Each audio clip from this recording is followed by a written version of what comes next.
Now I have a question. Was the press gay back then like they are now? To answer your question, no, they really weren't gay. Shane, I don't agree with using gay that way. He's even making me sound gay because I'm so upset with him. My God. So, well, like Cronkite. Cronkite was a picture. It's funny to actually be gay when you're being gay. It's the best. Like to be mad about something. Get a coaster for that. Stop it. Yeah. Stop it. Especially this angry gay. Stop it. Shane. What's more terrifying? No, that would be if you had two gay dads. There would have been one who's like, Shane, just don't make him mad. Shane, what the fuck are you saying to him? Shane. It just reminds me, and this isn't presidential, but this is one of the funniest things that Nick DiPaolo ever said to me. I know I made fun of him in the last one, so I want to praise him. I love the guy. It's like my brother.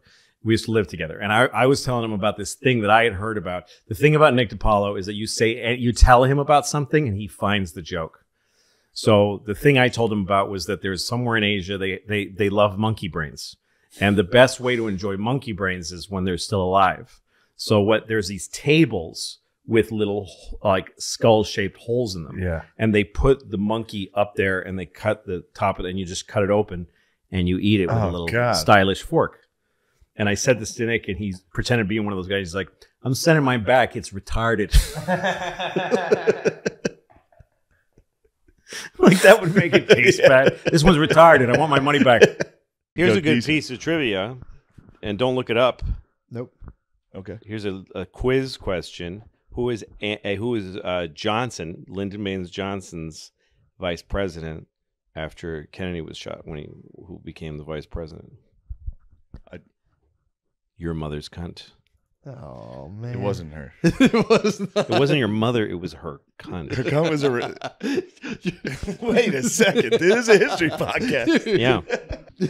You're telling me Jones cunt? Yeah, because he only needed her for 1 year.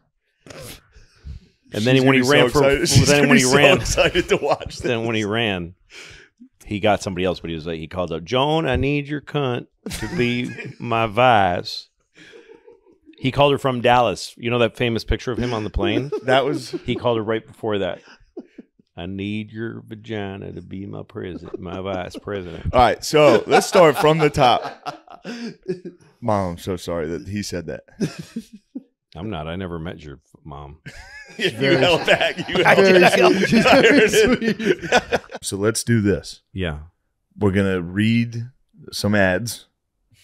Okay. All right. And then we're going to switch over to the Patreon for the last part. So join the Patreon if you want. Why do you switch? Why are you making them go on Patreon? That way.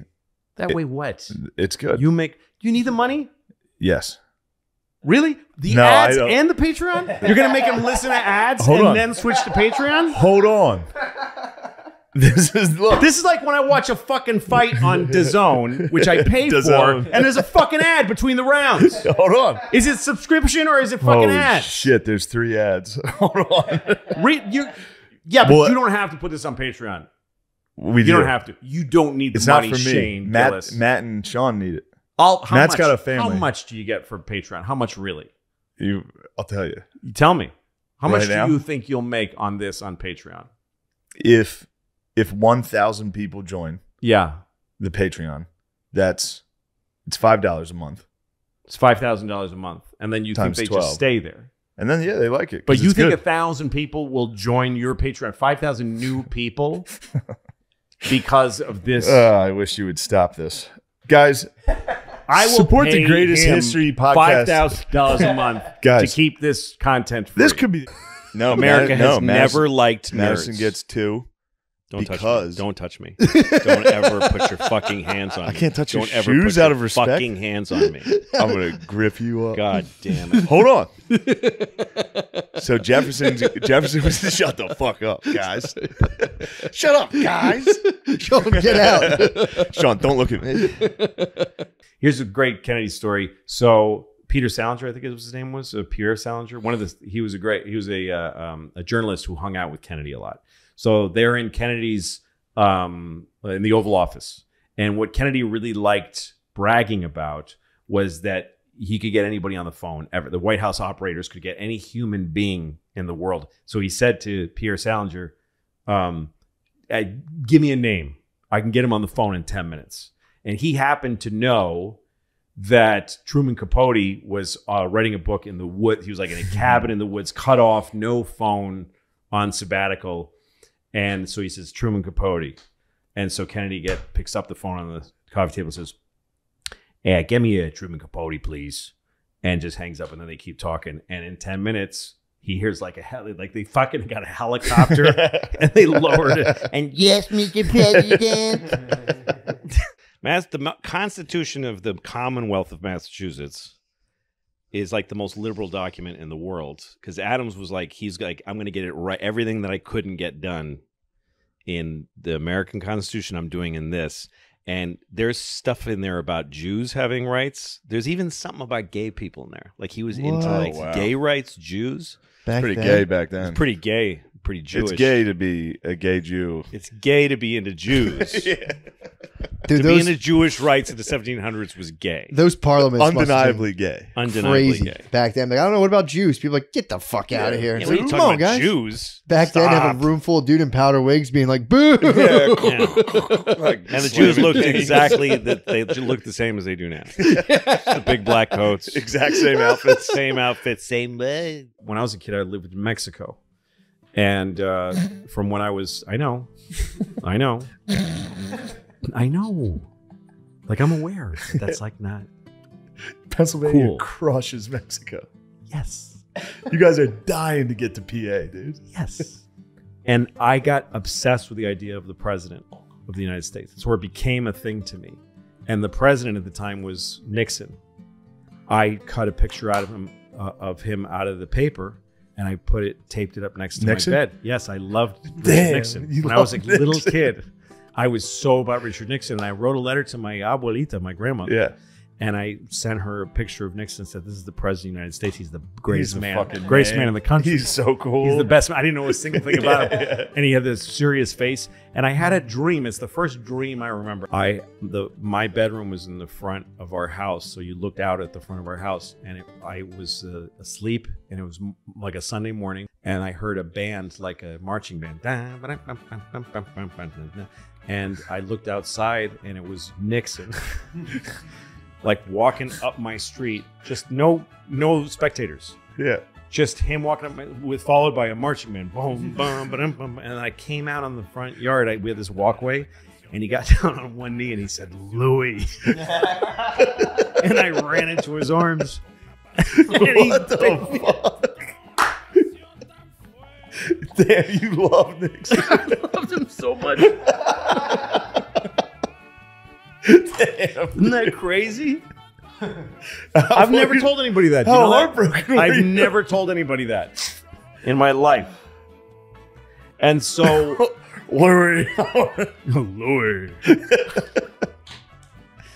Like, senor. And it's funny. There's only Presidente, senor. the idea of his joy, because Nixon was such a miserable man that his joyful side was very rare. There's only one time I've ever seen it on film. And it's when he's playing piano. He's in a tuxedo, and I think he's at his daughter's wedding.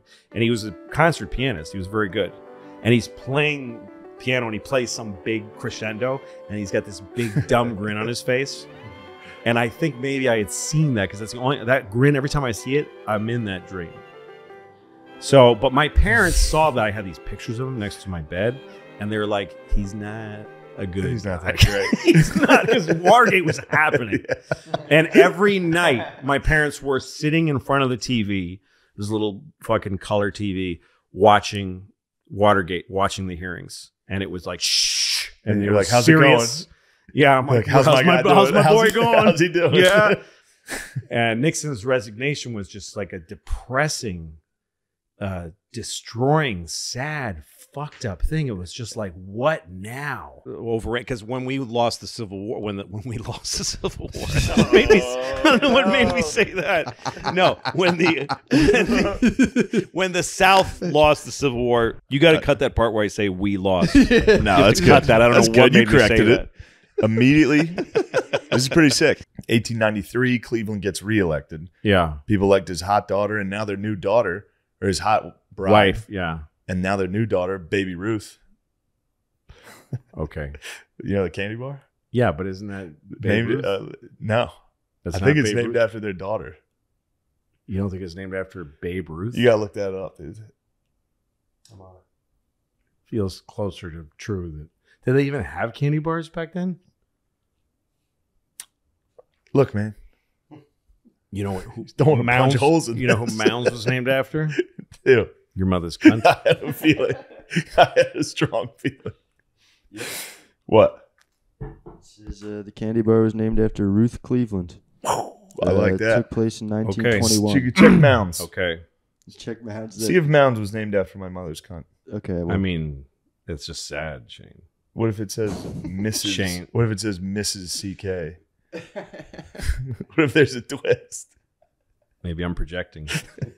A great Just story lost about his Teddy. shit. The way where teddy bears come from. Okay. Teddy Roosevelt was in Pennsylvania. Again, your fucking state. Might have been Incredible Virginia. state. Not much difference. So Teddy was there and on tour as president.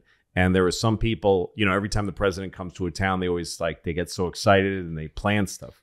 So they knew he loves hunting bear. Yeah. So when Teddy hunts bear, he's way up in a mountain alone with a gun, and it's him and the bear, and he might die. Yeah. But these people think he's like a gentleman hunter, so they take him. We're going to take you to hunt some bear, and they give him a gun, and they take him into the woods, and there's a bear chained to a tree, a little bear who's kind of emaciated, and it was chained to a tree, and they go shoot him, and Teddy breaks down into tears. Yeah. And he says, for the love of God, let that poor animal go. And there was some journalist there who drew a picture that was like a little sketch that was in the paper of Teddy with this and this little bear.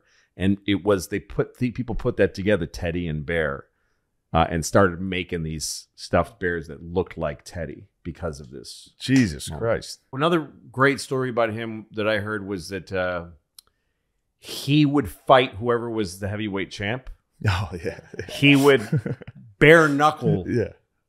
So like Jack Johnson, I think, had just won the championship. So he was invited. He doesn't know this was going to happen. He's invited to the White House.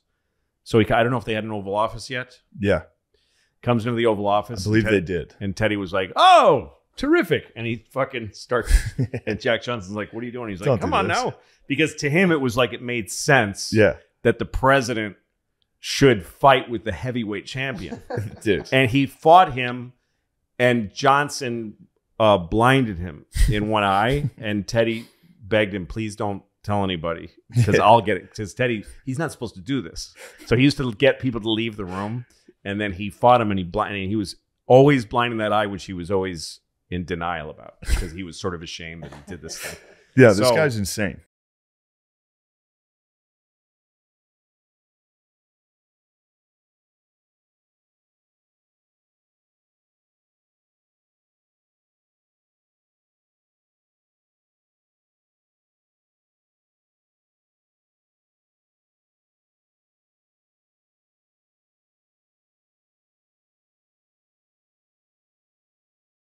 I stopped when A I guy told with you. a G.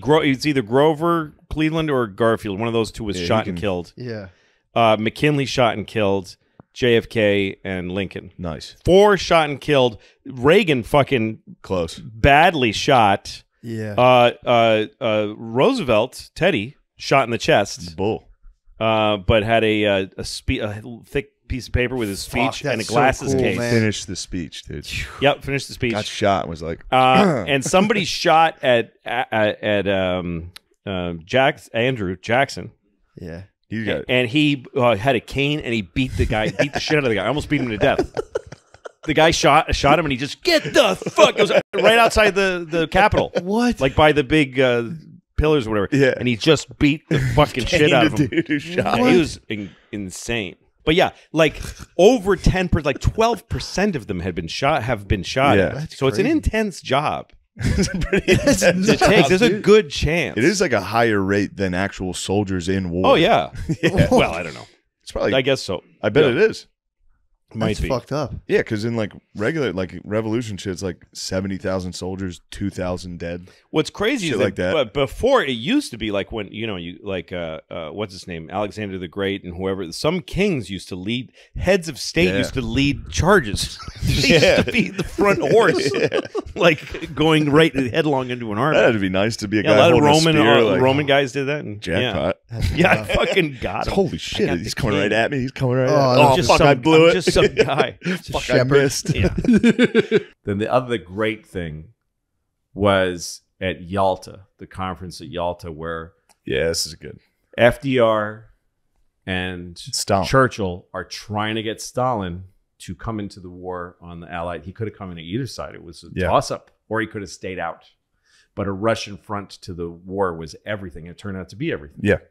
The same thing that happened to, it's what stopped, it's what killed Napoleon, because Russia is just this deep forest, and anybody who invades Russia just gets absorbed and then stuck for the winter. Yeah. It killed Napoleon, and it eventually took Hitler. It's not where they lose, but it's where they drains. Okay. Yeah. So Churchill is like the European statesman. He's the one who's been fighting the war longer, and he's been mechanizing. How am I going to do this? And so when they get to Yalta, he goes to Roosevelt and says, let's talk, let's plan how we're going to get Joseph. And FDR goes, let's have lunch. We'll do it after lunch. And he's like, okay, when are we got to confab, you and me, we're going to triangulate. You come from that. So good cop, bad cop. Like, which one do you want to do? And FDR is like, it's all right, Winston. It's all right. It's all right. I got that. We'll talk about it. We'll definitely talk about it. And then they're at lunch with Stalin. And Roosevelt looks at Churchill and he says to Stalin, Joseph, look at Churchill. Look at what a fat, weird little man he is. Look at him with his cigar. Look how ridiculous he is. And Stalin is like shocked, and he looks at Churchill and he goes, bah! He just laughs, and he fucking drinks vodka with FDR, and they fucking singing songs. And FDR and Joseph are like best friends. Churchill is a fucking loser. Yeah. And then and FDR is like, so you come in our side? And Joseph's like, yes, I come in your side. Of course I come in your side. He read the room, and he knew what had to be done. And it was throwing fucking Winston Churchill under the bus and making him feel like a fat little fucking... And he was mad about it. He was mad. Churchill was mad. Yeah. He like left there. No, but he got he won World War II at that. Yes, he did. But he had to be humiliated. Yeah. We can go as long as we want. Been talking for? An hour. Okay. Well, You're not enjoying this? You're not having the time of your life? I'm having a great time. I knew you would. This is nice, I'm right? not having a great time. You're not having a great time. No, I'm not. I hate this. Decent time. Really? No, I'm having a good time.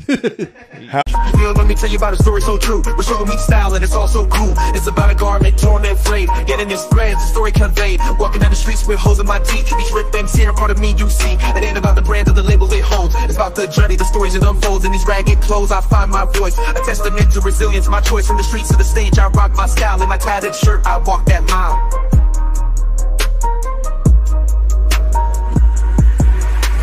Ripped and torn, but still I stand in my ragged attire. I command, it's not just fabric, it's a statement I preach. In my threadbare garment, I find my reach.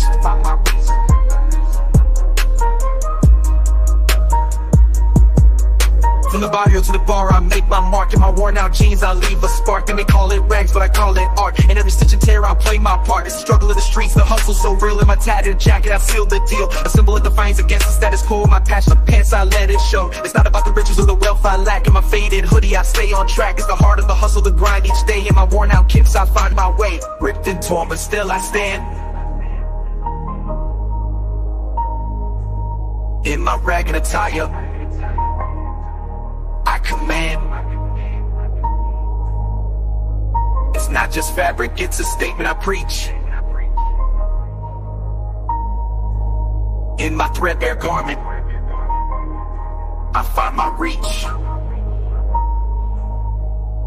So here's to the ones with the clothes that tear. In our patched up attire we have, so let the world see our garments worn. For in our rags, our stories are born. In the language of the streets we speak. In our torn up clothes we find our peak. How much fun? You decide which one. The Japanese were never going to surrender. Yeah. And the amount of people that would have died, this is what it's like when you get deep into a war. How many people have died so far? How many more will die if we do it this way? Yeah. How many will die if we do it this way? So that's what happened. I don't have an opinion about it. I don't. I do. But that's fine. But here's I don't. the thing. Here's the thing. Nobody cares about Dresden. Nobody cares about... No, Dresden, way more people died. Yeah, and it's also... And first off, well, not more horrifically, both had like fire tornadoes. Yes. That just wiped out. Well, they set the atmosphere on fire. Yeah, it's the scariest thing in the world. It's awful. It sucked the oxygen out of a city, and there were fire tornadoes. Yes. People were melting in the streets. Yes. Into the street. The going pavement, down the drains. The pavement melted. So they'd run out of their houses, and their feet would get stuck. And then they'd reach down and then just be stuck in the fucking... I mean, it's the worst thing in the world. But you know... They might have had it coming, but of course, like these are civilians. There's a joke about two agents running into each other on the street in Hollywood, and one of them's like, "Hey, what have you been up to?" And he goes, "Oh, I produced a special for whatever. Just pick a, Celine Dion or whatever." Yeah. He goes, "How'd you like working with her?" And she's like, "Fucking cunt, fucking worthless, fucking spoiled brat, fucking drunk." Fucking drug-addled cunt. I hope she fucking dies. And the other guy goes, she's my niece. And the guy goes, let me finish. We left off at LBJ. LBJ,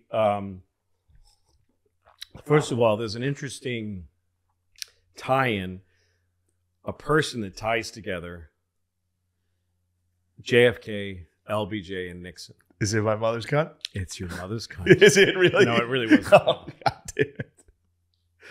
No, there are some parts of history your mother's cunt did not figure into. There's only a few. If you ever go to 30 Rock, where I was almost there, yeah. You were almost there, but then you said something terrible. Just terrible. Shane, how dare you? I just remembered. Get out of my house. Oh! Shame on you, Shane Gillis. I like my SNL cast. Shame on you. Didn't get cut.